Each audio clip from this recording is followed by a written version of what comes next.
Hey, thanks so much, Ben. And I went to shul this morning and I thought it was Tu B'Av. And so I said, no, Tachanun. That's that sort of prayer that you say that sort of sad and you fall down. No, it's Tu B'Av, but it's not Tu B'Av today. Tomorrow's Tu B'Av, the 15th of Av, the happiest day of the Jewish year. So a happy Erev Tu B'Av to everybody.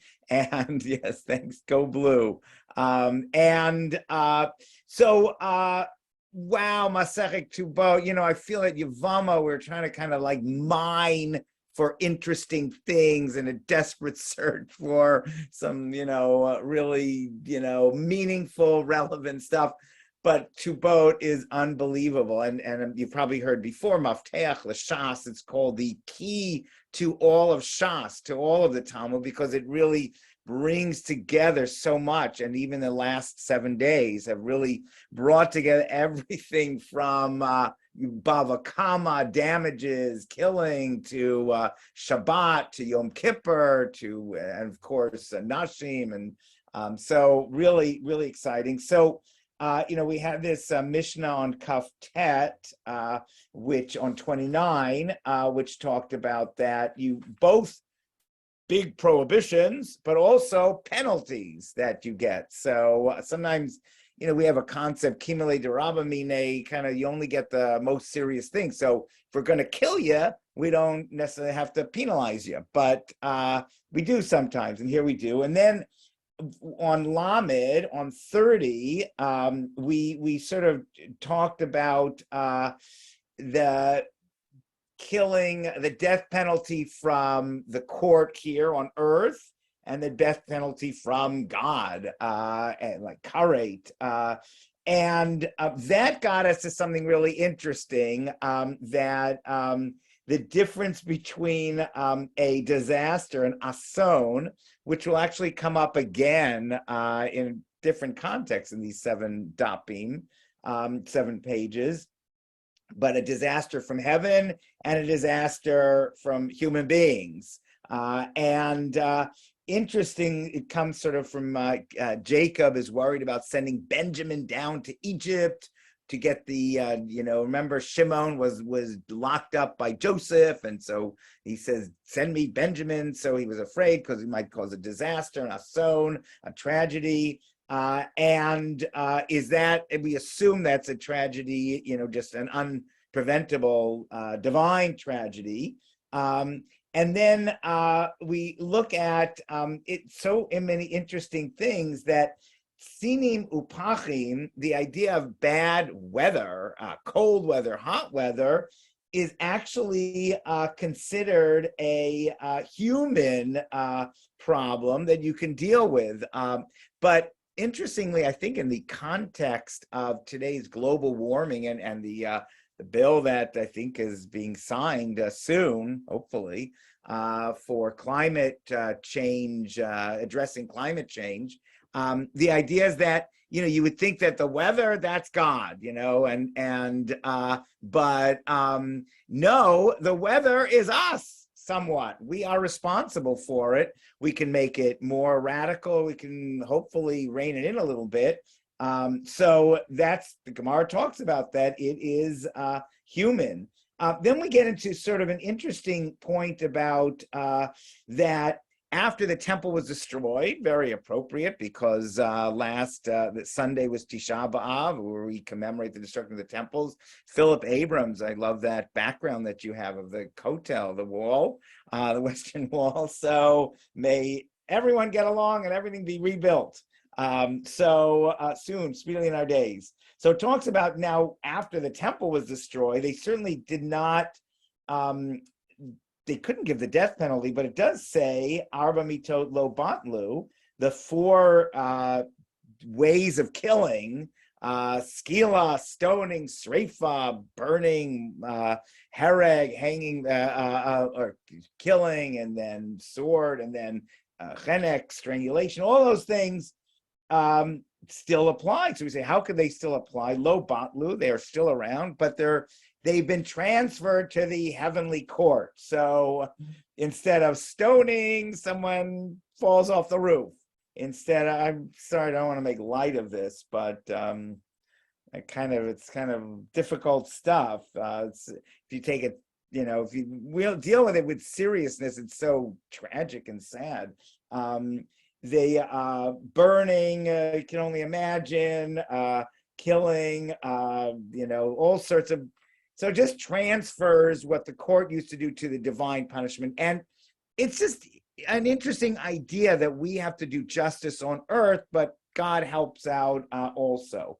And so, so anyway, that is the whole context for this is that God is sort of saying that certain times you'll be free from penalty, whether the punishment is supposed to be divine punishment, divine capital punishment, or human capital punishment. So then we get into such a great discussion on Lamed Amud Bet, on 30b, which is,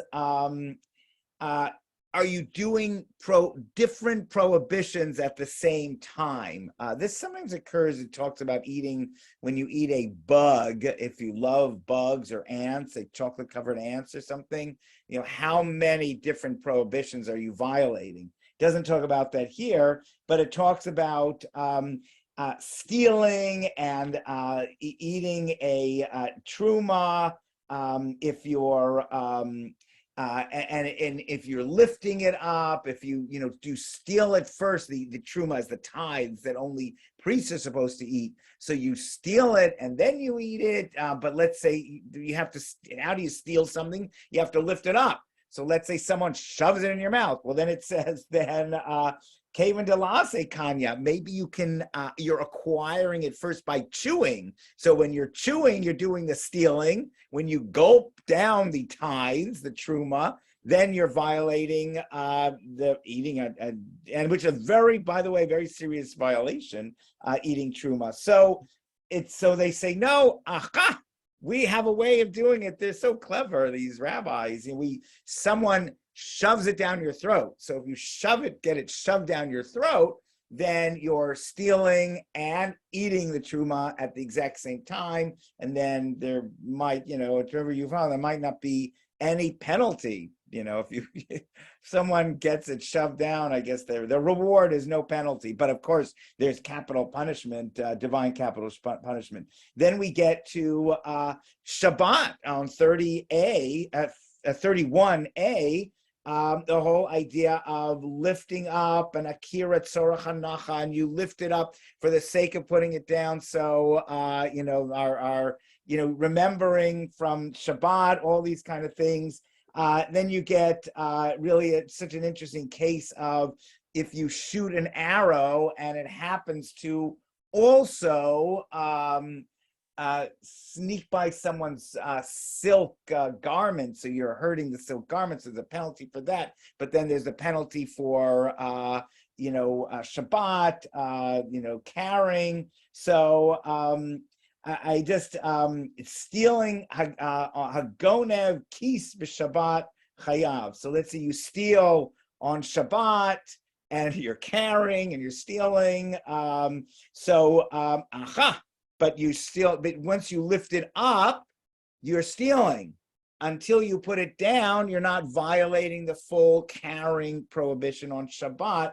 So that sort of comes into play. I'm trying to think of philosophically, what is going on, but philosophically there are different subtleties in how we do harm in this world, and how we, and different things are sensitive. I'd say like this: human beings, there are different buttons that push us. So every person is different.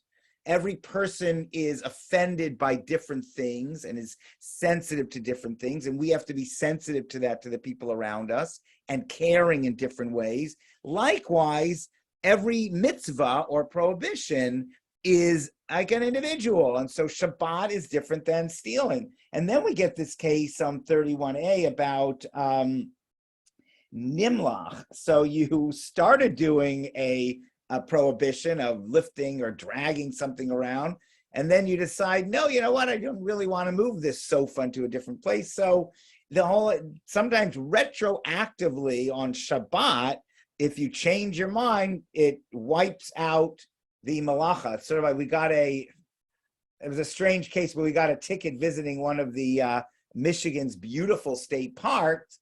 And he said, if you get your registration for your car, which we forgot about for the last year and a half, and you get that done, then I will retroactively remove this ticket, which was very nice of the ranger. So things can happen retroactively. We shouldn't give up. That's sort of like coming up to Yom Kippur. Tshuva is also, in a sense, retroactivity. Good question of walking on Shabbat and carrying something. Is each step that we take, this is on 31b, is each step that we take, is it are we lifting and putting down each step? There's a whole discussion of that. And then 31b has like this important reminder. It's like, this is like Shas in review, all the Daf Yomi in review. So Shabbat, it might be if you throw ein derech hotzah b'kach, certain things that you throw, that is not the way of transferring from one domain to the other, so might not be a prohibition of Shabbat. Then we get on 31b really an interesting idea that I can relate to. You're only violating Shabbat if you take something to the public domain, carrying in the public domain, transferring from the private domain to the public domain. Remember that on Shabbat is prohibited, an eruvin. But it's not, if you're still keeping an object in the public domain, it's not stealing. It's not stealing it until you bring it into your private domain. But if you took it from a private domain to a private domain, it's stealing because it's into your private domain, but it's not violating Shabbat. So you think about shoplifting, right? That you not until that you leave the cash register and you go beyond the cash register, it's not stealing. So we weren't planning to steal, but we were carrying. Rachel, my wife, brought a her own. She didn't want to use plastic, so good for the environment and for global warming. So she brought a big bag, and we were walking around the store. We were putting stuff in the bag, and I was like, well, of course we're gonna pay for it, but doesn't this look weird? No, you're in the private domain. So as long as you don't schlep that bag outside without paying, there's no problem with it. The Tzidei Reshut Harabim, remember the sides of the public domain. Are these public? Are these private? You think about walking on the sidewalk. We have lovely sidewalks in Huntington Woods. We walk on them, but sometimes when you want 3 people in a row or whatever, someone's coming by, you walk on the little lawn of someone's house that's near the sidewalk. That's kind of like Tzidei, sort of like analogous to these sides of the Reshut Harabim. They're kind of, and maybe, are they public? Are they not public? But maybe they are public domain when it comes to Shabbat, and their private domain when it comes to stealing and making a kinyan, an acquisition. So again, this idea like everybody's different. Shabbat is different than making an acquisition. Back to basics. Oh my gosh. So, we've been straying from this whole idea of ketubot, of different relationships and prohibited relationships. So 32a gets us back to different penalties and this, and now we're talking about kan v'achoto hanara, if you have relations with your sister while she's young, and then that's different than relations with your sister when she's bogeret. These are like our friendly rabbis that, they like, sometimes they, I don't know, you could say it's insensitive. I don't know what it is, like talking about some of these things, and we had it a lot in Yavamo, like, what? This is incest we're talking about. But, the law is the law. We got to work on it. And we work on the idea in 32b, again, our 31b, 32, let me get this right. Yeah, 32a we get to the idea again of, remember, boshet and pagam and embarrassment and how the woman feels. So there's like a mixture here of really being sensitive to how does this woman feel, and tsar, the pain. And so like, yes, that's what's going on here. Terrible. And then this sort of like a weird kind of, but we got to discuss, is she an adult? Is she a kid? And that will have different halachic ramifications. 32b also continues with ayin tachat ayin, with an eye for an eye that is taken as a given. That's not talking about an eye for an eye. It's mamona mishalom. It's talking about with mammon, money. It's talking about money. I love that's like a given. That's like, come on, that's Talmud 101. That's oral tradition 101. Eye for an eye is about money. But then it another interesting, and it comes up a lot, and it's come up in this chat a little bit, about warning, how important it is, contra hitrubo, contra lo hitrubo, the importance of when a person is warned. Some things, there's a lot of argument on these dapim about what do you need to be warned about. Now it shifts so about warning to hitting hitting someone.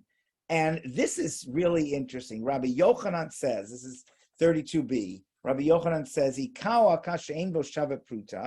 let's say you smack your friend in a way, not in a friendly way. It has to be derech nitzayon, a way of harming someone, but it's not a smack that is valued at a pruta. In other words, a little coin. In other words, if you gave someone a half a penny, they would do it for a penny. They do it for half a penny, being smacked. But you're barely touching that person. You're like that little bit.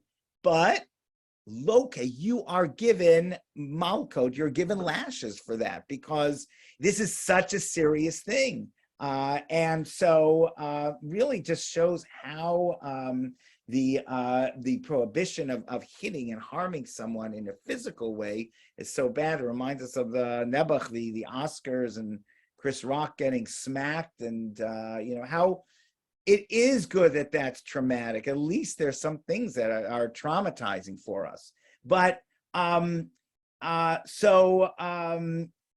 that gets us on 33a to some of the laws of hitting. And I love this, that I don't love hitting, but I love that the laws of hitting are learned from they're not learned from, oh, nice man gets hit by mean man or mean person, but they're learned from when hitting is permissible. So when someone is being given lashes, arba'im yakenu lo yosif, if a person is given the 39 lashes, then it says 40, but it means up to 40. So 39 lashes, if you give that person one more lash, this is a person who's done something pretty bad, because you don't get lashes for nothing.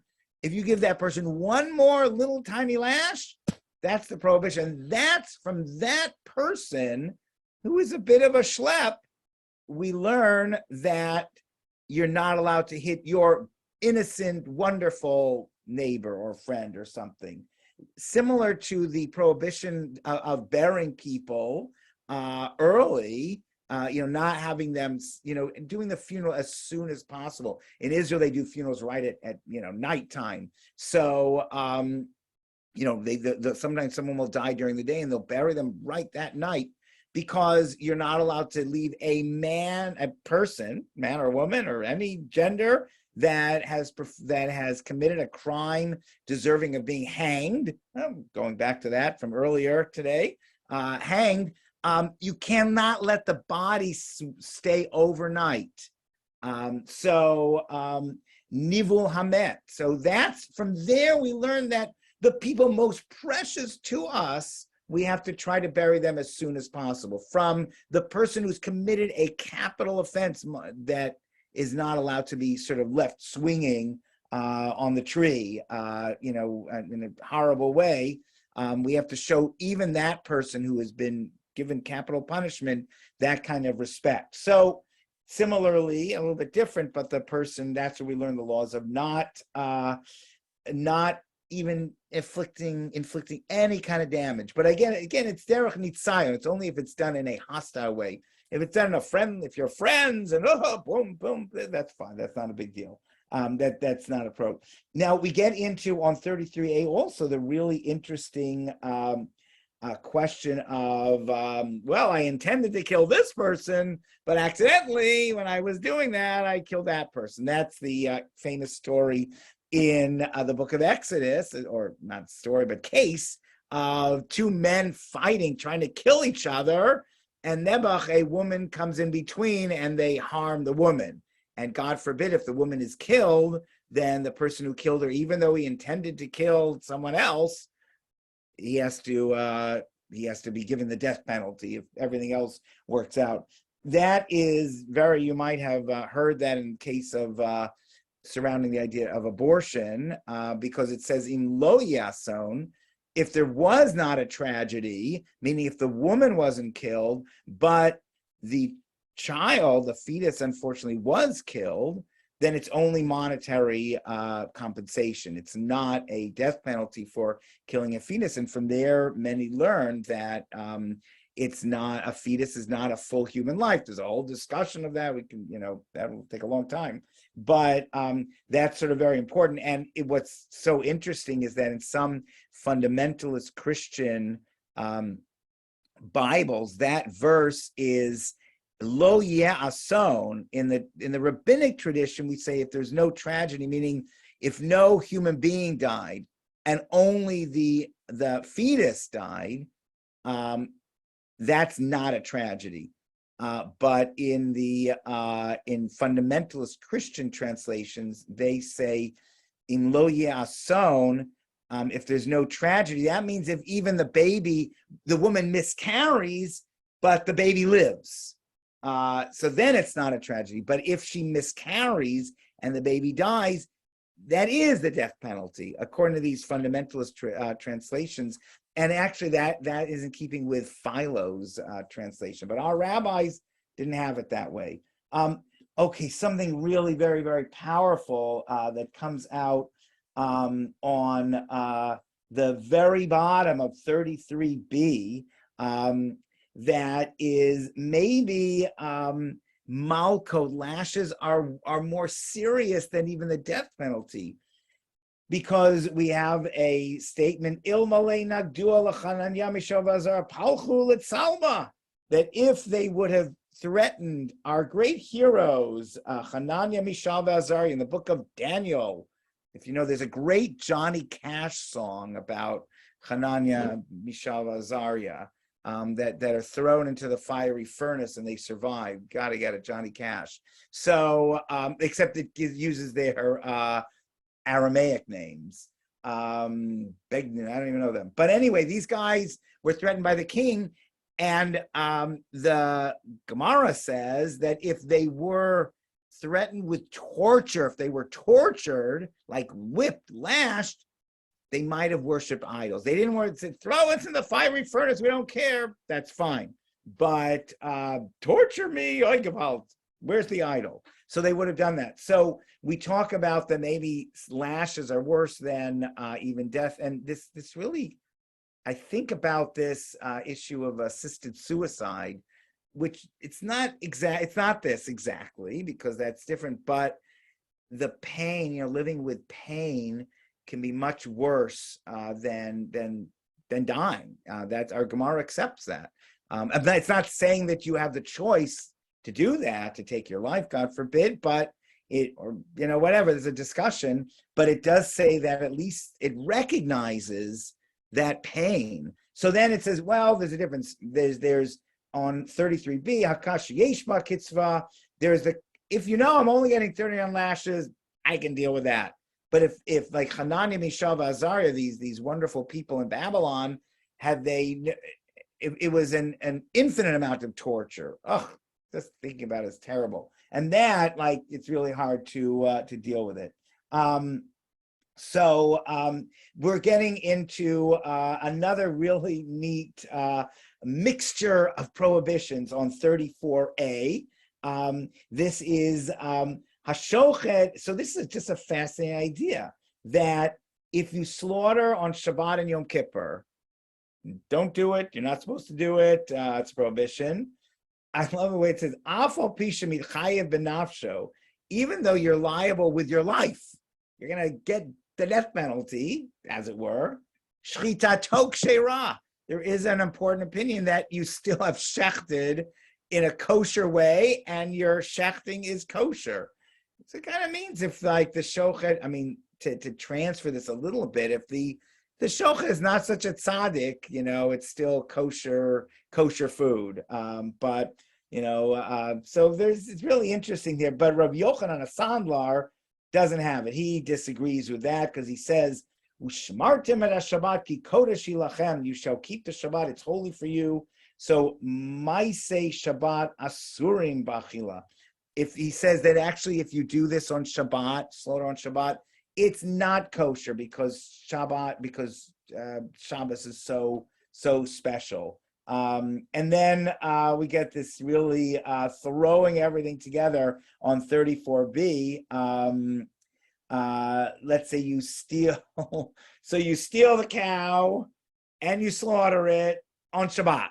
So what's with that? What are all the penalties? So we can, they struggle with all these things, but I guess these are, kind of real life criminals that are doing everything. Habab and Machteret is thrown in here, someone who is sneaking up into someone's house and stealing from them where they could be killed, and the person killing them would not be liable for anything because they're threatening them. So there's another situation where the penalty. So I guess, this goes back to the Mishnah, because the Mishnah talked about doing some really horrific things of sleeping, with sisters and all that. And yet, what about penalties? What about other ancillary prohibitions? And I guess the idea really is, and I kind of, to transfer this a little bit into a meaningful way, is that we're only human. So we're going to do some things that are wrong. We're going to do some things that are bad. And you can look at it and say, oh, so hypocritical. You're doing that's bad, but you're still saying Kiddush on Shabbos. Like they talk about in Israel, some of the, maybe some of the Jews more traditional that come from Edot HaMizrach, come from Arab countries, Sephardic Jews, they'll make Kiddush on Shabbat, and then they'll go to the soccer game on Shabbat. But you could say, oh, that's so terrible. But no, it's complicated. And just because you do one thing, okay, that's a big deal. It's not good. Soccer game on Shabbat, whatever, but you're keeping Shabbat. So the rabbis want to recognize that life is complicated, and we have all these kind of things. So Lamed Hay sort of deals a lot with doing things on purpose and warning, and just a sort of a little review of that. So it's kind of interesting there. But I want to end off with 36a, which is today's daf. Interesting that, again, we're arguing about all these kind of things about if you liable as a prohibition, is there a penalty? But I like it. It's Shimon HaTeimani. Shimon HaTeimani makes an appearance. Shimon the Yemenite. So it's kind of interesting to think where these people came from, the rabbis, and that it was a meritocracy, and that you can come all the way from Yemen and be in Yavne or wherever it was, and wherever the rabbis were at the time, up in the Galilee, but they're really part of everything. And then on the Mishnah 36b, I'll leave it for next week's summarizer and for you to learn today. But things, again, sleeping, doing prohibitions that don't have a knas, that don't have an extra penalty. And so again, sometimes it can be seen like, this is so painful because they're not recognizing the enormity of the crime. On the other hand, they are recognizing the enormity of the crime, but they realize that life is very complex. And so Masechet Tubot is very complex. It brings everything together. And Ben, I think it's 10 o'clock in Eastern Daylight Time. So I'll hand it back to you. Thanks, Rabbi Asher. Thanks, everyone, for being here. That concludes our class this week. We will be back with you next week. 9:30 a.m. on Thursday. Thanks for joining us, everybody.